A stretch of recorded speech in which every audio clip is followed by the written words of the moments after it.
Hey guys, it's Cade. Welcome back to my channel. Today, I'm just drawing my girlfriend and being a simp because that's all I know how to do.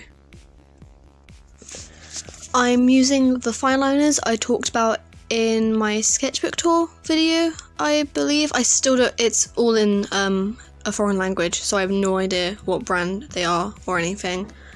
And then I'm just using a pastel highlighter and a neon pink highlighter. I would like to just talk about for a second the whole makeup beauty community situation with Shane Dawson and Jeffree Star, Tati, James Charles. I know James he's staying out of all of it, which is fair to him. But Jeffree's just completely disappeared. Like, he went to go visit his nan or take her on holiday, which is already shady because the pictures he's been using on Instagram they're old pictures. They're not recent ones. So that's obvious, that's a lie, most likely.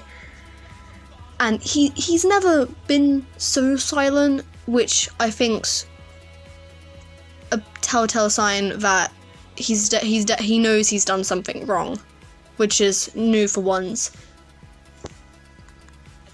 I think definitely in Shane Dawson's taking accountability video that came up, I think it was like 20 so-and-so minutes long. I watched that pretty much as soon as it came out, and I've been catching up with other drama channels and stuff. And, well, he's aware that he's done something wrong, which is great. But then he's also saying stuff like he hates whoever that person was who did those things, but he was the person. So I think separating himself from that behaviour is definitely not good, because what he did was not only racist behaviour, but it was predatory behaviour, which I'm not saying he is definitely a predator or anything, just he has definitely shown predatory behaviour. And what makes me even more annoyed with this is that the new stuff that's coming up, that's coming up on Shane Dawson now, like I think I believe the Smith family, that disgusting video, and stuff coming up on his podcast, which, albeit some of it's edited, but he did say those things. That isn't new stuff, and I know he had the thing, like, I don't know if it was last year or the year before that, but some of the stuff of his podcast he's already had, like, a scandal or two probably with. But it's not new information. That's been on the internet for years. Why are we only just noticing it? And it makes me distressed and afraid for the internet. The Jeffree Star stuff that's coming up about him being racist and racist things he's done, and in one of his videos he's apologised for the things he said, not apologised for being racist, which there is a distinct difference. And he's said, like, he is black friend. He hasn't directly said it, probably, but it's the whole I have black friends, so therefore I can't be racist. But when you drop, like, the N-word with a hard R, that's why, like, the standard drops completely. Like, regardless of celebrity or power or anything, you're just being racist at that point. It's just horrible, and there's no reason to say it. Moving away from that, because it's obviously not a happy topic, even though I've been talking a lot about it in the past few everything. If anyone has any ideas on what to talk about in a YouTube video, please tell me, because I have no idea, and I'm supposed to be talking for 22 minutes. God damn. On a happier note, it was my younger sister's birthday yesterday, and tomorrow it's my other younger sister's birthday, so we got a good 3 days of pure partying. For real, my little sister's birthday was really nice. We got McDonald's, which was pretty good, especially in quarantine, where we've pretty much been eating pasta pizza, and that's it. My mum bought for us all to share a sorting hat from like Harry Potter, and honestly, probably it's going to become like my sleep paralysis demon, because it wasn't a pleasant experience. Found out I was in Slytherin, which, to be fair, we knew. We been knew, you know. It was honestly really sweet and hilarious to see my sisters' faces while just the pure excitement and fear while they got sorted into their houses. It is a great experience.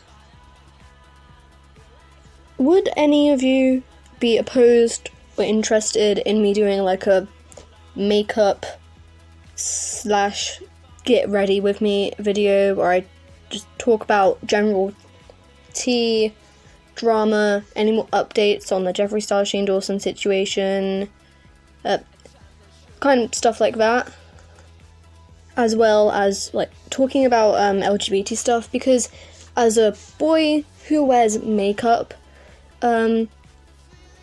well, obviously I'm not getting as much BS as some other people are, but especially with some other things in my situation and my crappy school.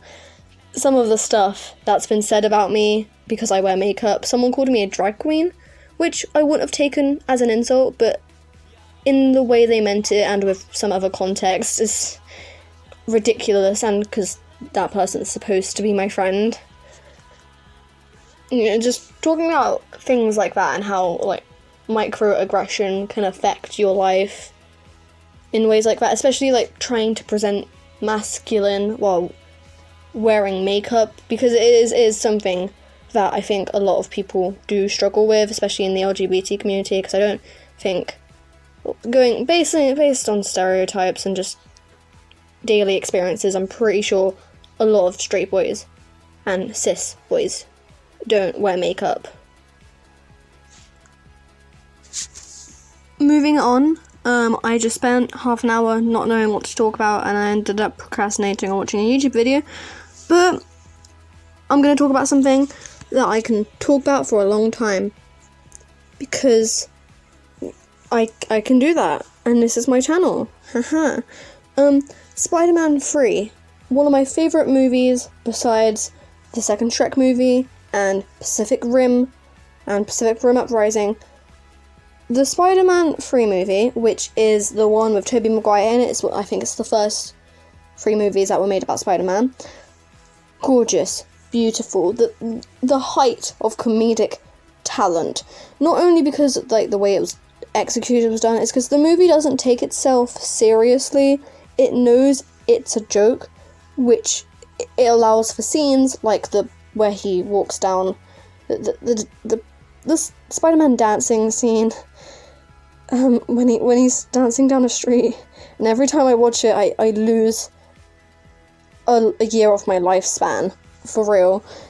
It's beautiful, and I think it's stuff like movies not taking themselves seriously that make them more interesting to watch, like compared to especially the Andrew Garfield ones, Spider-Man movies, where not only did they get the haircuts wrong for Harry and Peter, they got them switched.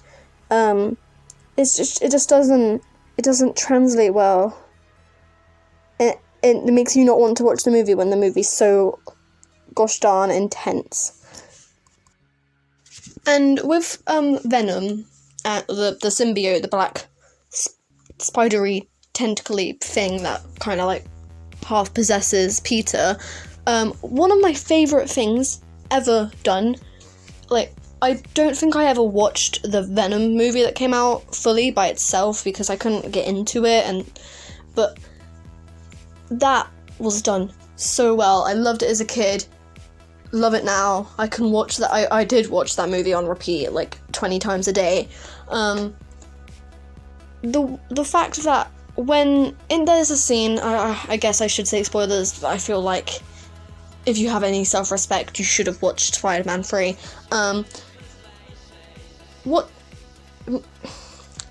Sorry, give me a second. I'm not going to cut this out because you guys all know who I am. I stutter a bunch. When Peter's teacher or something is looking at the symbiote Venom and explaining that having the symbiote having a host or whatever would make the host more aggressive. I don't know if that's because of hormones or something. That was done so beautifully because before, throughout the movie, we already see Peter kind of being crappy and string me up and call me Sally. It makes so much sense that once he's got the symbiote vibing throughout him, that he becomes even more of a not nice vibe, not a vibe. So it's not just some random character development he had which helped the plot. It made sense, which plots that make sense and you see foreshadowing and it doesn't drastically change the character, and just I love them. Great. A star for effort and quality.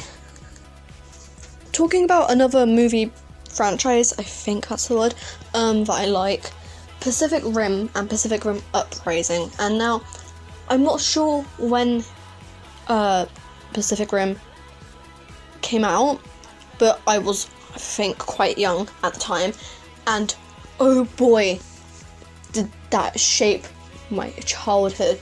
Because not only, with Transformers, I have nothing against it, but I can't get into it. I think it's with a lot of the movies, all of the robots, Transformers, there you go, have so much detail in them, and I think it's because mostly if I ever go to a cinema, I always forget my glasses. There's too much detail in them, and my eyes don't vibe with it. It goes all blurry, and it just hurts. So when Pacific Rim comes out, and the Jaegers that's the robots, by the way, the Jaegers don't have too much detail, and the kaiju, which are the monsters they fight, slap. They look so cool. It's so good.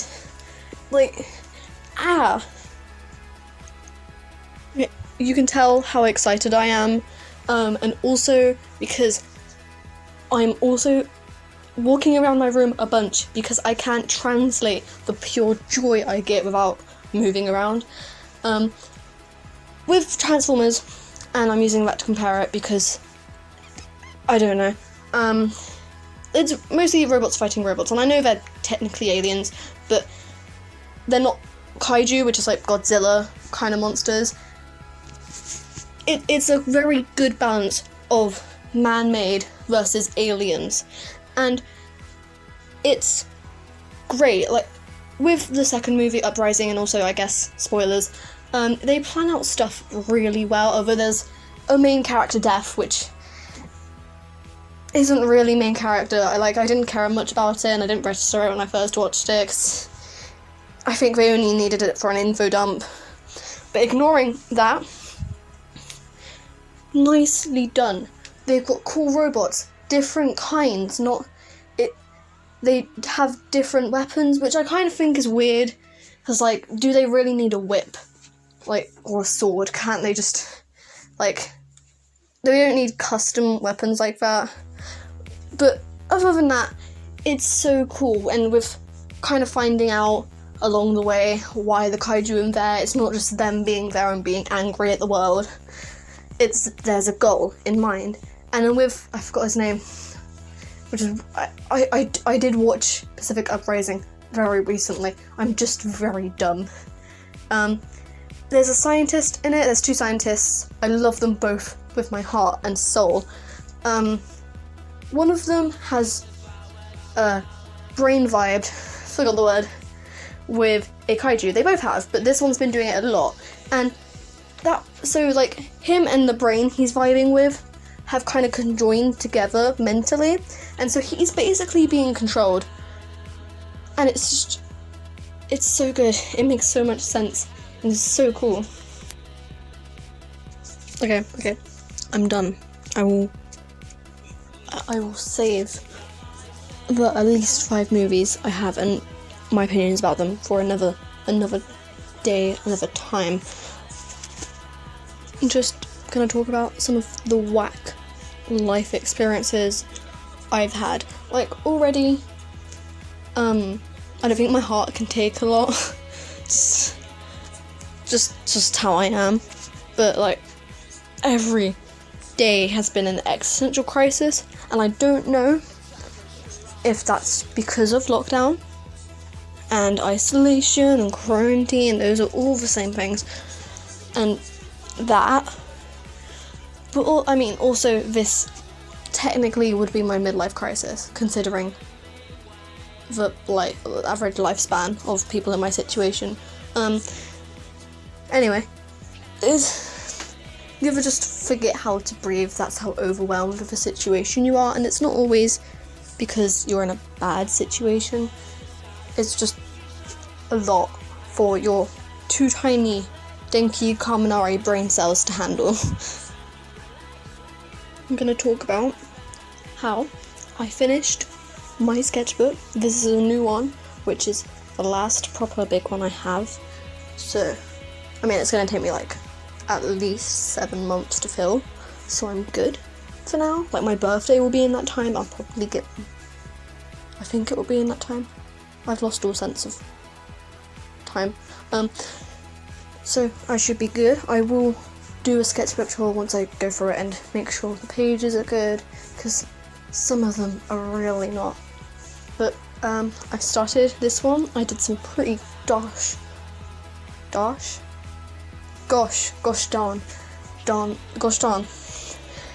Oh my god, kill me. I did some cool art. It's really, really cute. I like it, of my character, 7. Would die for him. He's baby. He's baby. That's my justification for that. And while I'm in this recording phase of existentialism, I pronounced that, I'm so happy. This drawing I'm doing, that I'm looking at on both my camera and in real life, I actually like, which is weird because everything I've drawn pretty much in my new sketchbook I don't like. I don't know if that's because I had an art blocky phase or anything, but my hands weren't as shaky this time. I managed to keep them under control so I could draw my girlfriend with some gosh darn respect. I did something wacky with the hair, like, looks too big in the top right, but it's fine because the rest of it I think looks hella cute. Actually low-key proud of this. I was just gonna do me filling out the line art, but that only took like not that long because I forgot how line art's just going over your lines already. I've also trick for some of you guys, if any of you do art. I don't think you guys do. If the people that are watching are who I think are watching. Highlighters are water-based, so you can water them down, which is what I'm doing here to shade. I probably could have used my neon highlighter to make the colours brighter, but I didn't. So, that's great. Highlighters are actually really good to use in sketchbooks, just like if you've got a bunch of sketches in your sketchbook on a sketchbook page. Using a highlighter to like block out ones you like and stuff like that. It's something I just used to colour everything in a page because I'm a bit of a dummy. Fun fact, as of recording this voiceover, it's officially my little sister's birthday. She's 8 and she's still awake. It's 20 to 1 in the morning and she's awake. How? Like, I think I'm getting into that part of tired where you somehow have energy, but how is she awake? And unrelated to that, but my mum has a tattoo on her right arm, and it's a tattoo of a spider. It's pretty dope, but it's not one of those like ones that will creep you out too much. And it has 7 legs, which is already kind of like freaky. And I honestly I think that she didn't realise for quite a while, I'm pretty sure, after she had it tattooed on. And not every time, but a lot of the time, I'll see the tattoo and I'll tell her she has a spider on her, and she'll freak out because none of us really like spiders in our family. I don't like big ones. Smaller ones, completely fine with. And it's the most hilarious. It's so funny to watch her freak out, honestly. We are just gonna take a moment of silence for this really bad circular shape that I tried to make. It's like, oof, it's so bad. Yeah, I already said, but if you guys have anything you want me to talk about, I mean, you guys know who I am, I'm pretty sure. So, yeah, any conversation topics you want me to talk about? You want me to talk about Elon Musk, the new Rick and Morty season, which was a thing, mixed opinions. Honestly, ask my dad about Elon Musk. He knows a lot about him, and he says a lot, and it's a lot of info dumps, and I usually like those, but I can't. My brain doesn't take in anything he's saying, and I think it's sad because I feel like it would be good information to have. Also, if you guys do want me to do a get ready with me or just any makeup kind of thing, let me know. I'm not opposed to doing it. I mean, I don't like my face regardless, so I give some tips on how to care less, because that's the only reason I can still do my makeup. It's just because I like having colourful things on my face, and I don't really care that much how people feel, which is kind of a lie in with itself. But here we are. We're vibing, we're thriving. We're towards the end of the video now. I really hope you guys enjoyed my rambling and my existentialism. I feel like most importantly the art. It's me simping for my girlfriend. She's a goddess and she could kill me and I would let her. I hope you guys have had a nice day, or the rest of the day, and just bye bye.